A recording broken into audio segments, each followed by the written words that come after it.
శ్రీమాతృస్వరూపులైనటువంటి మహిళామ తల్లులకు సభకు విచ్చేసినటువంటి పెద్దలకు నమస్కృతులు, చిరంజీవులకు ఆశీస్సులు. స్వామివారు ఏది చేసినా చాలా అద్భుతంగానే ఉంటుంది. ఇక్కడ అమ్మవారి పూజ ఏర్పాటు చేశారు. శాస్త్రం ఒక మాట చెప్పిందండి, దేవో భూత్వా దేవం యజేత అని. మనము ఏ దేవతని ఆరాధిస్తామో ఉపాసిస్తామో మనము ఆ దేవతలాగా కావాలిట. దేవో భూత్వా, మనం అలా అయ్యి మనం ఆ దేవతను ఉపాసించాలి. అలా ఏ దేవత మహత్తర శక్తి కార్యక్రమాన్ని ఏర్పాటు చేశారో దానికి అనుగుణంగానే శక్తి స్వరూపులైనటువంటి ఈ నారీమతులను అందరినీ కూడా అలా అమ్మవారిలాగానే స్వామివారు తీర్చిదిద్దారు. అలా అమ్మవారి స్వరూపమే మీలో కనపడుతూ ఉన్నది. ఈ దేశంలోనే అవతారాలన్నీ వచ్చాయండి. విదేశాల్లో ఎక్కడ అవతారాలు భగవంతుడు ఎత్తలేదు. దానికి కారణం ఏమిటంటే మనువు చెప్పాడు, యత్ర నార్యస్తు పూజ్యంతే రమంతే తత్ర దేవతాః. ఎక్కడ స్త్రీలు పూజింపబడతారో అక్కడ దేవతలు ఉంటారు అని. కాబట్టి ఈ భారత భూమి స్త్రీని మాతగా చూస్తుంది, తల్లిగా చూస్తుంది, పూజిస్తుంది. స్త్రీ అంటే చాలండి, ఆమెను పూజిస్తుంది ఈ భారత సమాజం. శరన్నవరాత్రుల్లో కుమారి పూజ చేస్తూ ఉంటారు. మొదటి రోజు 2 సంవత్సరాల ఆడపిల్లకి పూజ చేయాలి, కుమారి అంటారు. రెండవ రోజు 3 సంవత్సరాల ఆడపిల్లకి చేయాలి, మహిమ. అలా చిన్నపిల్లలకి పూజ చేస్తాం. వాళ్ళకేమీ తెలియదు. వాళ్ళు ఏడిస్తే వాళ్ళ చేతుల్లో నివేదన జరిగేదాకా కాదు, ముందే వాళ్ళకి నివేదన సమర్పిస్తాం, ఏదో ఒకటి చేతుల్లో పెడతాం. బాలగా కుమారిగా ఆమెను ఆరాధిస్తాం. ఆమెకు ఆశీర్వదించటం చేత కాదు, ఆ పిల్ల చేతిలో అక్షతలు పెట్టి మనమే ఆ అక్షతలను మన నెత్తిని చల్లించుకుంటాం ఆ పిల్ల చేయి పట్టుకుని. అంటే అక్కడ నుంచి కూడా ఈ భారత భూమిలో స్త్రీ పూజ ఉన్నది. 7 ఏళ్ల బాలికనైనా అమ్మ గ్లాసుడు మంచినీళ్ళు తీసుకురా అమ్మ అంటాం, అమ్మ అంటాం. 70 ఏళ్ల వృద్ధాంగనైనా అమ్మ గ్లాసుడు మంచినీళ్ళు అమ్మ అంటాం. అలా తన పత్నిని కాక మిగతా వాళ్ళందరినీ కూడా తల్లిగానే మాతగానే చూసేటటువంటి విశిష్టమైనటువంటి సంస్కృతి మనది. అటువంటి ఈ భూమి మీద ఆ దేవి పూజని స్వామివారు ఒక అద్భుతమైనటువంటి రీతిలో మహాశక్తి యాగంగా ఇక్కడ ఏర్పాటు చేశారు. స్వామివారి ఏది చేసినా కూడా లోక సంరక్షణార్థం. మనకి కుటుంబం ఉంటుంది, చిన్న చిన్న కుటుంబం ఉంటుంది. స్వామివారికి వారు యతీంద్రులు, వారికి కుటుంబం ఉంటుందా? చిన్న కుటుంబం ఉండదు, వారిది చాలా పెద్ద కుటుంబం. ఉదార చరితానాంతు వసుధైవ కుటుంబకం అని చెప్పింది శాస్త్రం. ఈ భూమి అంతా కూడా వాళ్ళ కుటుంబం అండి. అది యథార్థం. కొందరు దాన్ని అనుసరిస్తారు, కొందరు అనుసరించరు. దాన్ని పరిపూర్ణంగా అనుసరించేటటువంటి స్వామి మన స్వామి పరిపూర్ణానంద స్వామి వారు. వారు ఏది చేసినా కూడా లోక సంగ్రహణార్థం చేస్తారు. యోగక్షేమాలు, సమాజం మొత్తం కూడా యోగక్షేమాలతో ఉండాలి అని చెప్పి అందుకు అనువైనటువంటి రీతిగా కార్యక్రమాల యోజన చేసి నిర్వహిస్తూ ఉంటారు. అటువంటి వారి పరిధిలో ఉన్నటువంటి ఈ ప్రాంతవాసులు చాలా ధన్యులండి. ఎంత ఉదారత్వము అంటే వారిది, అందరూ నా కుటుంబమే.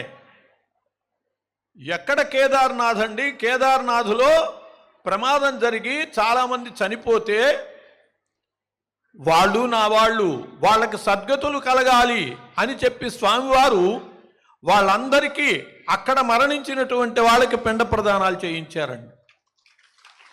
ఎవరికి ఉంటుంది ఈ ఉదాత్తత, ఎవరికి ఉంటుంది ఈ ఉదార భావం?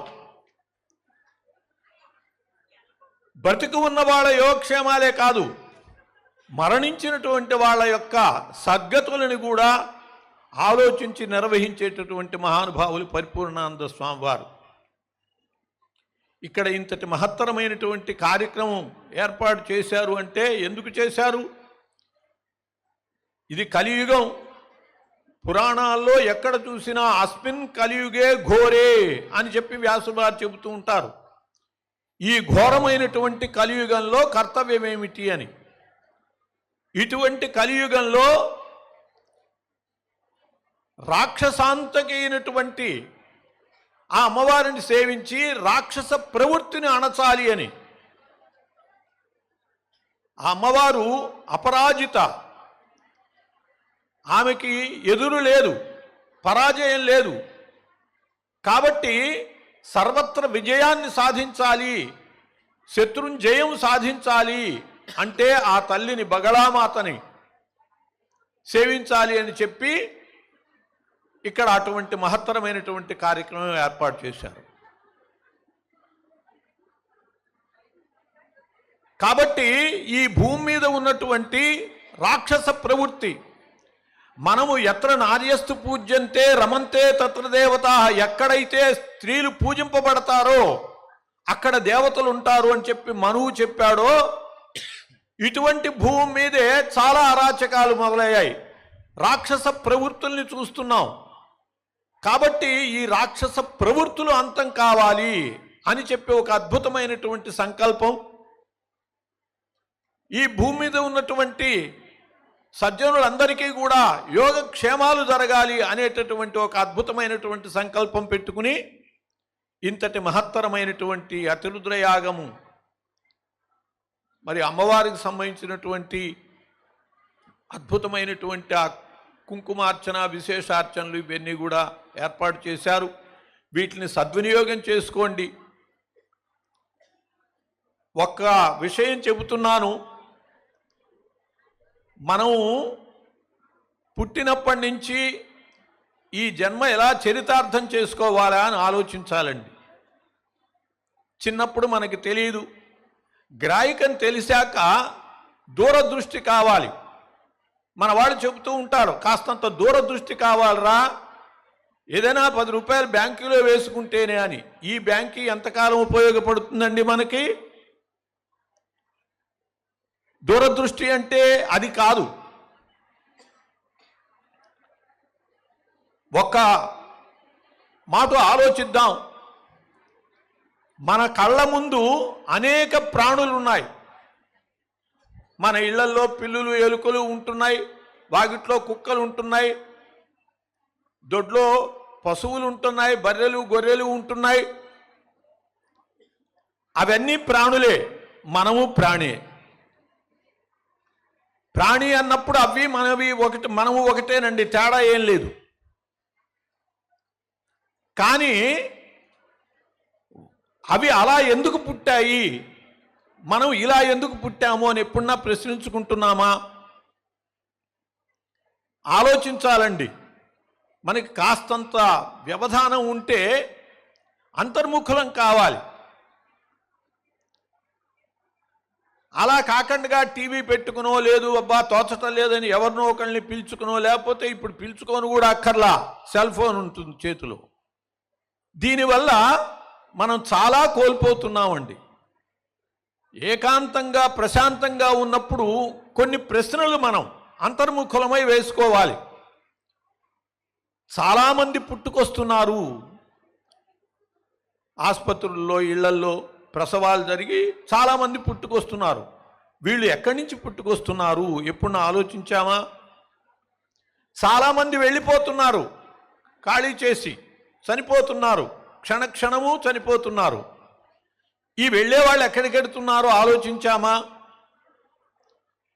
మనము కూడా అలాగే వచ్చాము, అలాగే వెళ్తాము. కాబట్టి మనం ఎక్కడికి వెళ్తాము అనేటటువంటిది ఎప్పుడన్నా ఆలోచిస్తున్నామా తీరిగ్గా? అసలు ఆ దృష్టే మనకి కలిగే అవకాశం ఉండటల్లా. అంత మాత్రం కూడా మనము విశ్రాంతిగా వ్యవధానంగా ఉండటల్లా, అంతర్ముఖులం కావటానికి. కాబట్టి ఇప్పుడు నేను ప్రశ్నించినట్లుగా ఆలోచించండి. అవి నోరు లేని జంతువులు అంటున్నాం, మనము ప్రాణులమే, అవి ప్రాణులే. వాటిని నోరు లేని జంతువులు అంటున్నాం. నిజంగానే నోరు లేనంటే తినటానికి నోరు కాదండి, మాట్లాడటానికి, మంచి చెప్పటానికి, మంచి పఠించటానికి ఉపయోగపడే నోరు అంటే. అది వాటికి లేదు. వాటికి బుద్ధిశక్తి లేదు. కాబట్టి అవి నోరు లేని జీవాలుగా అలా ఎందుకు పుట్టాయి?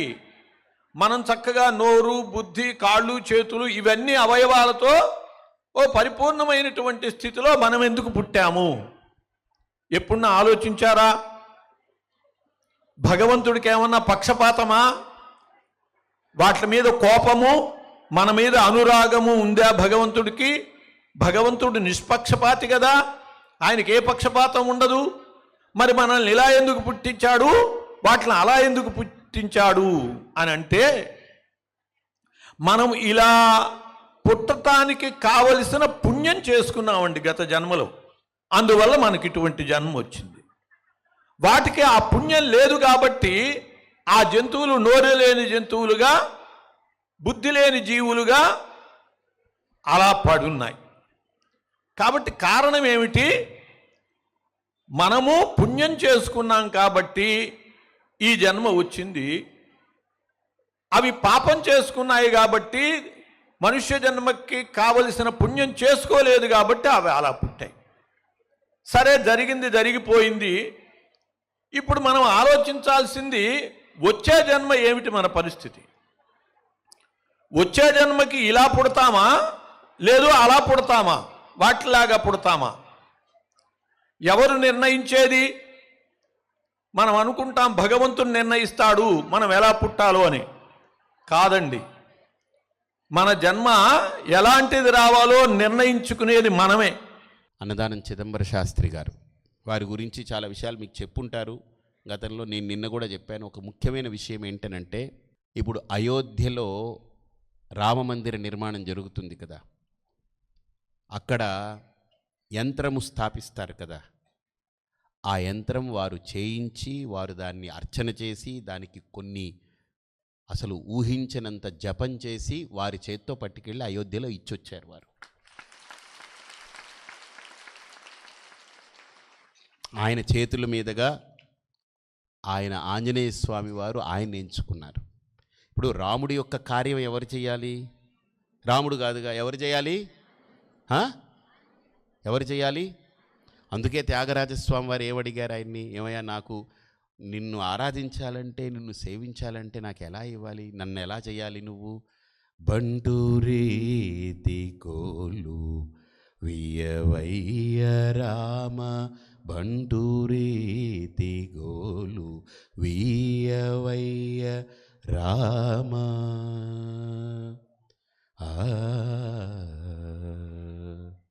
అంటే నన్ను ఒక బంటుగా మార్చు, నీ బంటుగా తీసుకొని. కాబట్టి ఆయనకి యంత్రం పెట్టాలంటే ఎవరు? ఆంజనేయ స్వామి కదా పెట్టాలి. ఇంకోటి గుర్తుపెట్టుకోండి, రాముణ్ణి మళ్ళీ అయోధ్యకి తీసుకెళ్ళి ఆ సింహాసనంలో కూర్చోబెట్టిన బాధ్యత దక్షిణాదిన ఆవిర్భవించిన ఆంజనేయ స్వామిదే కదా. ఉత్తరంలో ఆయన ఆవిర్భవించిన, ఆయన్ని మళ్ళీ ఆసనంలో కూర్చోబెట్టిన బాధ్యత ఎవరిది? ఆంజనేయ స్వామిదే. ఎందుకని? సీతాన్వేషణ ఆయన చేశారు, అంతేనా కాదా? అందుకే రామాయణంలో ఉండే అన్ని కాండల్లో కల్లా సుందరకాండ చాలా గొప్పది. ఆ ఉజ్జయిని వాళ్ళందరూ అన్నారు, ఒకరోజు మేము సుందరకాండ చేస్తామండి, ఇంతమంది వింటే బాగుంటుందని. తప్పకుండా చేయిస్తానులే అని చెప్పాను. సుందరకాండ గొప్పది. ఎందుకు అనంటే సుందరే సుందరో రామ, సుందరే సుందరీ కథ, సుందరే సుందరీ సీత, సుందరే సుందర కపి, సుందరే సుందరం మంత్రం, సుందరం కిం న సుందరం. ఆ కావ్యం సుందరమే, ఆ మంత్రము సుందరమే. ఎవరైనా కోతి చాలా అందంగా ఉంది అంటారా? ఎవరైనా బాగలేకపోతే ఏంట్రా కోతిలాగా ఉన్నావు అంటారు. కానీ రామాయణంలో అసలు అందమైనటువంటి కోతట. సుందరే సుందర కపి. అంటే ఆంజనేయ స్వామి అండి. ఆయన ఎవరు? మూతి అలా ఉందని చూడకండి, మూతి కోతి కాదు, ఆయన మతి చూడండి. ఎలాంటివాడు ఆయన? మనోజవం మారుతతుల్యవేగం జితేంద్రియం బుద్ధిమతాం వరిష్టం వాతాత్మజం వానరయూధముఖ్యం శ్రీరామదూతం శిరసా నమామి. బుద్ధిర్బలం యశోధైర్యం నిర్భయత్వమరోగత అజాడ్యం వాక్పటుత్వం చ శ్రీహనుమత్స్మరణాత్ భవేత్. అసాధ్య సాధక స్వామిన్ అసాధ్యం తవ కిం వద రామదూత కృపా సింధో మత్కార్యం సాధయ ప్రభు. ఆయన మహాశక్తి. ఎవరాయన? ఎవరు? ఆంజనేయ స్వామి. ఎవరు? నేను చెప్పాను 5 అంశాలుగా ఈశ్వరుడు ఈ సృష్టిని కాపాడుతున్నాడు. ఒకటి సాక్షాత్తు ఆంజనేయ స్వామిగా, రెండోది కాలభైరవుడిగా, మూడోది వీరభద్రుడిగా, ఇలా ఒక్కొక్క కార్తికేయుడిగా, ఇలాగా 5 అంశాలతో ఆ పరమశివుడు ఈ భూమిని ఈ సృష్టిని కాపాడుతున్నాడు. అయితే ఒక్కొక్కళ్ళు ఒక్కొక్క తత్వంతో వచ్చారు. ఆంజనేయ స్వామిగా ఎందుకు ఏ తత్వంతో వచ్చారనంటే వీరభద్రుడు క్రోధ రూపంతో వచ్చాడు. ఆయన క్రోధం నుంచి పుట్టుకొచ్చాడు. ఆయన అంటే ఆ 5 షేడ్స్లో వచ్చారు. ఆంజనేయ స్వామి ఏ రూపంతో వచ్చారంటే కృతజ్ఞత కోసరం వచ్చారు. అంటే తన కోసరం మహావిష్ణువు ఎప్పుడైతే సేవ అందించాడో త్రిపురాసుర సంహారంలో, అప్పుడు శ్రీమన్నారాయణుడు శివుడికి సేవ చేశాడు. తనకు సేవ చేసినందుకు కాను శివుడు అన్నాడు, నువ్వు నాకు హెల్ప్ చేసావు కదయ్యా, నీకేదో రోజు నీ హెల్ప్ని నేను కూడా ఉంచుకోను, దాన్ని తీర్చుకుంటాను నీ రుణమని ఆ కృతజ్ఞతా భావంతో ఆయన వచ్చాడు హనుమంతుడిగా. అందుకనే కృతజ్ఞతామూర్తి హనుమంతుడు. మిగతా 4 మూర్తుల కంటే కృతజ్ఞతా రూపంతో వచ్చినటువంటి దివ్యమూర్తి, శాంతమూర్తి. ఆయన శాంతమని అనుకోకండి, ఆయన శాంతము ఉగ్రుడు కూడా. ఆయన రాముడు అనగానే ఆయన ఎక్కడికక్కడ అన్నీ చెప్పబడిపోయి కూర్చుంటాడు. రామ అంటే చెప్పబడతాడు, రావణ అంటే లేచి చూపిస్తాడు ఇంకా కదా. అలాంటి గొప్ప మూర్తి ఆయన, సాక్షాత్తు ఈశ్వరుడే ఆయన.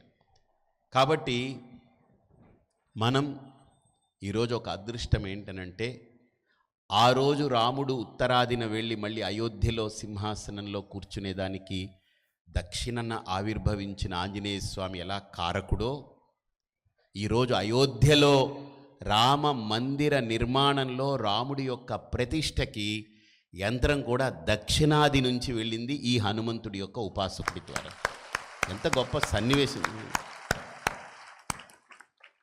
అంటే ఎప్పుడైనా ఉత్తరాది వాళ్ళకి దక్షిణమే ఆధారం. అది వాళ్ళు కూడా మర్చిపోకూడదు, వాళ్ళు దాన్ని విస్మరించకూడదు, దక్షిణాన్ని క్షీణంగా చూడకూడదు. దక్షిణం చాలా శ్రేష్టమైనది. ఇది దక్షిణ స్థానం అనేది చాలా గొప్ప శక్తివంతమైన స్థానం. అందుకనే 3 మహాత్ములు, ఆదిశంకరులు ఎక్కడ ఆవిర్భవించారు? ఇక్కడే. రామానుజాచార్యులు ఎక్కడ ఆవిర్భవించారు? ఇక్కడే. మధ్వాచార్యులు ఎక్కడ ఆవిర్భవించారు? ఇక్కడే. అర్థమైందా? కృతయుగంలో, త్రేతాయుగంలో, ద్వాపర యుగంలో రకరకాలుగా 16,000 మంది అక్కడిక్కడ పుట్టినా కలియుగంలో 16,000 మంది కాకినాడలోనే ఉన్నారు మీ అందరి రూపంలో. కాబట్టి ఇది దక్షిణమే. కాబట్టి దక్షిణం అంత చిన్నది కాదు సుమా. కాబట్టి దక్షిణాన్ని చాలా గొప్పగా చెప్పబడింది. అందులో ప్రత్యేకించి తెలుగు ప్రాంతం, అందులో ప్రత్యేకించి గోదావరి, చాలా ప్రభావవంతమైంది గోదావరి. అర్థమైందా? గోదావరి వాళ్ళ యొక్క భావుకత ఎంత గొప్పది అని అంటే, కోనసీమలో ఒక ఆయన వెళ్తున్నాడట. పాపం వేరే ప్రాంతం వాడు, ఏ కృష్ణా జిల్లానో లేకపోతే ఏ రాయలసీమనో ఎవరో వెళుతూ ఉన్నాడు. వెళ్తూ ఉండి ఒక షాపు దగ్గర నిలబడ్డాడు. నిలబడి ఆయన ఏమన్నాడంటే, ఈ కిల్లి ఉంటుంది కదా, పాన్ అంటారు, అది చుట్టమని అడిగాడు. వీడు చుడుతున్నాడు. ఆ పక్కవాడు వచ్చి వాడు మాట్లాడుతూ ఉన్నాడు. వాళ్ళిద్దరూ మాట్లాడుకుంటున్నారు, ఆయ్ ఆయ్ అనుకుంటున్నారు. ఆ ఆయలో ఏమిటో వీడికి ఏం అర్థం కావట్లేదు, కొత్తవాడు వీడు. ఆ పక్కవాడు కూడా ఒక పాన్ నాకు కూడా వేయమన్నాడు. వాడు వేస్తున్నాడు అనమాట. అయితే పక్కవాడు ఆ పళ్ళ మీద చేయి వేశాడు. ఎవరు? గోదావరి ప్రాంతం వాడే, వాడి మిత్రుడే. పళ్ళ మీద చేయి వేశాడు. పళ్ళు బాగా పండిపోయి ఉన్నాయి, మెత్తగా ఉన్నాయి కదా. ఆ దుకాణం వాడు అన్నాడు, ఒరే పళ్ళ మీద చేయి వేయకు, రాలిపోతాయన్నాడు, పళ్ళు రాలుతాయన్నాడు. ఈ కొత్తవాడికి ఇదేంటిది పళ్ళు రాలుతాయన్నాడని వీడికి కోపం వచ్చింది. వీడికి వచ్చింది కోపం వాడినన్నందుకు. వీడి ఏ కడపో ఎక్కడి నుంచో మొత్తం మీద దిగింది ఇది సరుకు. కానీ ఈ పక్కవాడు గోదావరి, వీడన్నాడు, ఏ సున్నం తక్కువ, లేకపోతే దవడ పగిలిపోద్ది అన్నాడు. ఎలాంటి గొప్ప మేధావులు ఉన్నటువంటి ప్రాంతం అది. సామాన్యులు అంత మేధావులు ఇక్కడ. వీళ్ళని తట్టుకోవడం అని అంటే, వీళ్ళని పట్టుకోవడం అని అంటే ఎవరి వల్ల కాదు. కాబట్టి అలాంటి ప్రాంతంలో, అలాంటి గోదావరి పరవళ్ళు తొక్కుతున్న ప్రాంతంలో ఈ మహాశక్తి యాగం జరగడం, గోదావరి కంటే పరవళ్ళు తొక్కుతూ వచ్చేటువంటి ఇక్కడ ఈ కాకినాడలో శ్రీపీఠంలో మీ అందరినీ చూస్తుంటే ప్రకృతి కూడా మీకు అనుకూలంగా అయిపోతుంది. మీరు అనుకుంటున్నారు, అలా అయిపోతూ ఉంది. అది మీరు అనుకున్నట్టుగానే అయిపోతూ ఉంటుంది. ఇందాకటి దాకా అలా ఉంది, ఇప్పుడు సూర్యుడు వచ్చాడు. ఎందుకంటే మీరు అందరూ వెళ్ళాలి, చక్కగా హాయిగా భోజనం చేయాలి. కాబట్టి ఇప్పుడు మన అన్నదానం చిదంబర శాస్త్రి గారు ఒక్క వారి స్పందన మనకు తెలియజేస్తారు. సభాయ నమః. పూజ్యులు శ్రీ శ్రీ శ్రీ పరిపూర్ణానంద స్వామి వారి పాదపద్మములకు నమస్కృతులు. ఇప్పుడు నన్ను స్వామివారు అటు తీసుకువెళ్ళారు. ఎందుకు తీసుకువెళ్ళారు అంటే, అమ్మవారి యొక్క సమగ్ర స్వరూపాన్ని మీకు చూపిస్తాను, అన్ని పార్శ్వాలలో అమ్మవారి యొక్క స్వరూపాన్ని చూపిస్తాను అని చెప్పి అలా తీసుకువెళ్ళారు.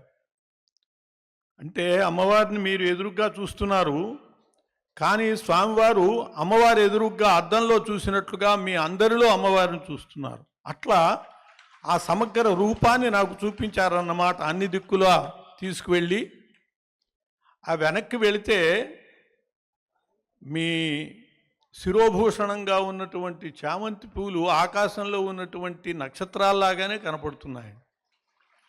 నిజంగా చాలా అద్భుతమైనటువంటి దృశ్యాన్ని, అమ్మవారి యొక్క సంపూర్ణ దృశ్యాన్ని నాకు చూపించారు అలా తీసుకెళ్ళి. అంతేకాదు, మీలో అమ్మవారిని చూస్తున్నారు కాబట్టే మీరు భోజనం చేయటం అమ్మవారికి నివేదనగానే తలుస్తున్నారు. మనం పూజ చేస్తూ ఉంటాము, మేము కాదు, మీరు పూజ చేస్తూ మధ్య మధ్యలో వెళ్ళి ఆ గిన్నె కలే తిప్పుతూ ఉంటారు, పొంగల్ సరిగ్గా అయిందే లేదా అని. ఇప్పుడు స్వామివారు చేసి వచ్చిన పని అదే. వంటశాలలోకి వెళ్ళి గరిటె తిప్పి వచ్చారండి అంటే అమ్మవారికి పాకం సరిగ్గా తయారవుతోందా లేదా, ఈ అమ్మలందరికీ సరైనటువంటి నివేదన చేయగలమా లేమా అని అంత ప్రతి చిన్న విషయంలో స్వామివారు శ్రద్ధ తీసుకుంటున్నారు.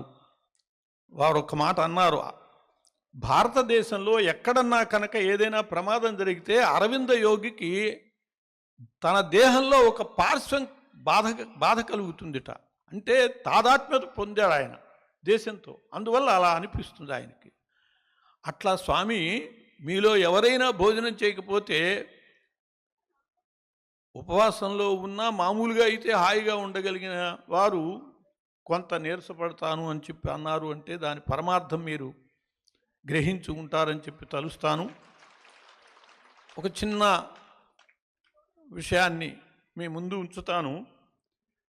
మనకి నామాల్లో రత్నగ్రైవేయ చింతాక లోలముక్తా ఫలాన్విత అని చెప్పి నామం చదువుకున్నాం మనం. ఇక్కడ చింతాక అనేటటువంటిది అమ్మవారి యొక్క ఆభరణం అండి. ఆ చింతాక ఆభరణం ఎట్లా ఉంటుంది అంటే లోలముక్తా ఫలాన్విత. ముక్తాఫలం అంటే ముత్యం. ముత్యాలు అలా కదులుతూ వేలాడుతూ ఉంటాయి, అట్లా ఉండేటటువంటి ఆభరణం. అలాంటి ఆభరణము రామదాసు సీతాదేవికి చేయించాడండి. చాలా ఇష్టంగా చేయించాడు. సీతాదేవిలో సాక్షాత్తు లలితా పరమేశ్వరినే చూశాడు ఆయన. అందువల్ల చింతాక పథకం చేయించాడు. కానీ చివరికి ఏం చేశారంటే సీతమ్మకు చేయిస్తే చింతాకు పథకము అంట మొదలుపెట్టారు. చింతాకు కాదు, అది చింతాక పథకం, అమ్మవారికి సంబంధించినటువంటి చింతాక పథకం. ఆమె చింతాక పథకంతో లలితా పరమేశ్వరి ఆంజనేయ స్వామి దేవి ఉపాసకుడుగా ఆమె కోసమని, ఆమె దర్శనం కోసమని తపన పడ్డాడు. లంకకి వెళ్ళి ఆమెను దర్శించటం కోసమని. దేవి ఉపాసకుడే హనుమంతుడు ఆ స్థితిలో. అట్లాగే గుంటూరు శేషేంద్ర గారు అమ్మవారిలో ఉన్నటువంటి దేవి తత్వాన్ని, లలితా పరమేశ్వరి తత్వాన్ని, షోడశి మహావిద్యని సుందరకాండలో నిరూపించారు. అలాగే శ్రీరామో లలితాంబిక అని చెప్పి విని ఉంటారు. ఈ దృష్టితోనే రామదాసు నవరాత్రులు కూడా భద్రాచలంలో ఏర్పాటు చేశారండి, అమ్మవారి నవరాత్రులు. ఎందుకంటే ఇదిగో ఈ చింతాక పథకం కలిగినటువంటి దేవి శ్రీరామో లలితాంబిక, ఈ పరమార్థం దానిలో ఉన్నది. నేను ఇందాక మధ్యలో ఆపినటువంటి ఒక 2 నిమిషాలు అది పూర్తి చేసి నేను సెలవు తీసుకుంటాను. ఇప్పుడు వచ్చే జన్మ మనకి ఇచ్చేది ఎవరు అంటే బ్రహ్మదేవుడు కాదండి. వచ్చే జన్మకి నిర్ణేతల మనమే. ఒక చిన్న ఉదాహరణ చెబుతాను చూడండి. ఒక ఆఫీసులో నుంచి 2 గుమాస్తాలు బయటకు వచ్చారండి. ఇద్దరు కూడా వేరుశనక్కాయలు కొన్నారు పొట్లాలు. ఒక గుమాస్తా ఏం చేశాడంటే ఆ వేరుశనక్కాయలు పక్కనే ఉన్నటువంటి కుక్కకి 4 వేశాడు. రెండవ ఆయన అన్నాడు, ఏంట్రో దాని మీద ప్రేమ పుట్టింది, దానికి వేరుశనక్కాయలు వేస్తున్నావు అన్నాడు. అనేటప్పటికి వీడు అన్నాడు, ఉరే ఇంత చండాలంగా లంచాలు బొక్కుతున్నాము, మన జన్మ ఎటు, వచ్చే జన్మ కుక్క జన్మేను, అప్పుడు మళ్ళీ నాకు ఎవడన్నా వేస్తాడని వేస్తున్నా అన్నాడు. అంటే అర్థమేమిటి, వాడు ఏం చేస్తున్నాడో దాని ఫలితం ఏమిటో కూడా వాడికి తెలుసు. వచ్చే జన్మ కుక్క జన్మ ఎత్తుతాను అని వాడికే అభిప్రాయం ఉన్నదంటే, అంటే మనం పాపాలు చేస్తూ మనకి తెలుసు ఈ పాప ఫలితం ఏమిటో. దీన్ని ఇంకోటి విషయంలో అంటాం, వాడు ఏదైనా అన్యాయం చేశాడని ఇంతకింత అనుభవిస్తారా, వచ్చే జన్మ కుక్క పుట్టైనా అంటాం మనం. కానీ అలాంటి పాపం మనం చేసేటప్పుడు మనకు గుర్తురాదు. అదే మాయ అంటే. కాబట్టి వచ్చే జన్మకి నిర్ణేతలం మనమే, ఇది మనం గుర్తుపెట్టుకోవాలి. వచ్చే జన్మ ఇంతకంటే ఉత్తమ జన్మ, లేకపోతే ముక్తి రావాలని కోరుకోవాలి. అది మనం నెరవేరాలి అంటే దానికి అనువైన రీతిగా మనం ప్రవర్తించాలి. భగవంతుడు మనకి కాళ్ళు, చేతులు, నోరు, బుద్ధి ఇన్ని ఇచ్చాడు. ఇవి మళ్ళీ వచ్చే మాట ఇస్తాడా? ఎప్పుడు ఇస్తాడు? వీటిని సద్వినియోగం చేసుకుంటే ఇస్తాడు. మనం ఒక 100 రూపాయలు ఇచ్చి పిల్లాన్ని బజారు పంపామండి. బేరం ఆడి 150 రూపాయల సరుకులు తెస్తే, ఒరే నీకు 1000 రూపాయలు ఇచ్చినా పర్వాలేదురా అంటాం. ఈ 100 రూపాయలు తీసుకువెళ్ళి వాడు ఏ పేకాట్లోనో నవారాట్లోనో పెట్టి వచ్చాడు అనుకోండి, వెధవ నీకు 10 రూపాయలు కూడా ఇవ్వకూడదు అంటాం కదా మనం. కాబట్టి మన పిల్లవాడు సక్రమంగా ఇచ్చిన దాన్ని అవకాశాన్ని వినియోగించుకోకపోతే మనమే వాడికి అవకాశం ఇవ్వం.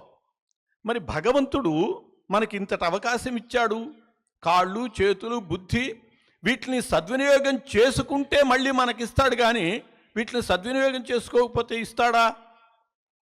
2 చేతులు ఇచ్చాడు మనకి. ఈ 2 చేతుల్ని సద్వినియోగం చేసుకుంటే మళ్ళీ 2 చేతులు ఇస్తాడు, మనిషిగా పుట్టిస్తాడు. లేకపోతే నీకు 2 చేతులు అనవసరం రా, 4 కాళ్ళే ఇస్తానంటాడు. ఇందాక అనుకున్నామే, ఆ కుక్కగానో పిల్లిగానో జంతువుగా పుడతాం మనం. కాబట్టి ఇచ్చినటువంటి అవకాశం సద్వినియోగం చేసుకోవాలి. ఎలా చేసుకోవాలి అంటే ఇది ఒక మహత్తరమైన అవకాశం అండి. ఈ భగవంతుడిచ్చిన అవకాశాన్ని సద్వినియోగం చేసుకోవటానికి మరోమారు భగవంతుడిలాగా పరిపూర్ణానంద స్వామి వారు మనకి చక్కటి అవకాశం ఇస్తున్నారు. ఎలా సద్వినియోగం చేసుకోవాలి అంటే ప్రహ్లాదుడు చెప్పాడండి. మనకి భగవంతుడు ఇచ్చిన అవకాశాన్ని ఎలా సద్వినియోగం చేసుకోవాలి అనేది ప్రహ్లాదుడు చెప్పాడు. కమలాక్షు నర్చించు కరములు కరములు. చేతులు అంటే ఏమిటి? నిజమైన చేతులు అంటే పేడ పిసికినవి, పేకాటాడినవి, బల్ల కింద పెట్టి లంచాలు తీసుకున్నవి కాదు చేతులు. ఏవి నిజమైన చేతులు? కమలాక్షు నర్చించు కరములు కరములు. కమలాక్షి నర్చించు కరములు కరములు కూడా. కమలాక్షి అమ్మవారిని అర్చిస్తున్నారు కాబట్టి మీరు భగవంతుడిచ్చినటువంటి చేతులు సద్వినియోగం చేసుకుంటున్నారు. ఈ రూపంలో తప్పకుండా భగవంతుడు మళ్ళీ మీకు చేతులు ఇస్తాడు. ఇచ్చిన చేతులను సద్వినియోగం చేసుకున్నావు అని. శ్రీనాథు వర్ణించు జిఫ జిఫ. ఇది ప్రహ్లాదుడు చెప్పింది. ఆ జిఫ్ఫని కూడా ఈ కార్యరూపంలో మీరు సద్వినియోగం చేసుకుంటున్నారు. చక్కగా అమ్మవారి యొక్క నామాలు పలుకుతున్నారు. సురరక్షకుని చూచు చూట్కులు చూట్కులు. ప్రహ్లాదుడు చెప్పింది అది. కళ్ళు అంటే ఏమిటి అని అంటే సినిమాలు చూసినవి, టీవీలు చూసినవి కాదు, భగవద్ దర్శనం చేసినటువంటివి. చక్కగా ఎదురుగ్గా అమ్మవారికి ముందు కూర్చుని అలా చూపుల్ని ఆమె యందు, ఆమె యొక్క నామాల యందు ఉంచి చూపుల్ని సద్వినియోగం చేసుకునేటటువంటి అవకాశం ఈ కార్యక్రమం రూపంలో మీరు పొందుతున్నారు. ఇట్లా ఏవైతే అవయవ సద్వినియోగానికి ప్రహ్లాదుడు చెప్పాడో అవన్నీ కూడా మీకు ఈ కార్యక్రమం రూపంలో జరుగుతున్నాయండి. అవన్నీ కూడా వివరించడానికి సమయం ఎక్కువ లేదు కాబట్టి నేను మీకు మనవి చేస్తున్నది ఏంటంటే వచ్చే జన్మకి నిర్ణేతలం మనమే. ఇది ముందు గ్రహించండి. కాబట్టి వచ్చే జన్మ ఎటువంటి జన్మ రావాలో దానికి అనుగుణమైనటువంటి రీతిగా ఈ జన్మని సార్థకం చేసుకోండి. సార్థకం చేసుకోవటం అంటే ఏమిటంటే భగవంతుడిచ్చినటువంటి ఈ అవయవాలని ఎందుకు ఏ అవయవం ఇచ్చాడో అందుకు ఆ అవయవాన్ని వినియోగించి ఆ భగవత్ సేవలో జీవితాన్ని సద్వినియోగం చేసుకోవటం ద్వారా మళ్ళీ ఇటువంటి జన్మనో ఇంతకంటే గొప్ప జన్మనో అసలు జన్మ లేనటువంటి మోక్షాన్నో సాధించుకుంటారు అని చెప్పి ఆశిస్తూ స్వామివారు మహత్తరమైనటువంటి అవకాశాన్ని కలిగించారు. ఇలా నన్ను ఓ మాట వచ్చి వెళ్ళమని నాకు కూడా ఈ భాగ్యం కలిగించారు. నేను ధన్యతగా భావిస్తున్నాను. 30 రోజులు పాల్గొనే మీ యొక్క ధన్యతని నేను ఇంత అని చెప్పలేను. ఈ అవకాశాన్ని సద్వినియోగం చేసుకోవలసిందిగా మీ అందరికీ కూడా ఆ తల్లి స్వరూపంలైనటువంటి మీకు చేతులెత్తి మొక్కుతూ తెలియజేసుకుంటున్నాను. స్వస్తి.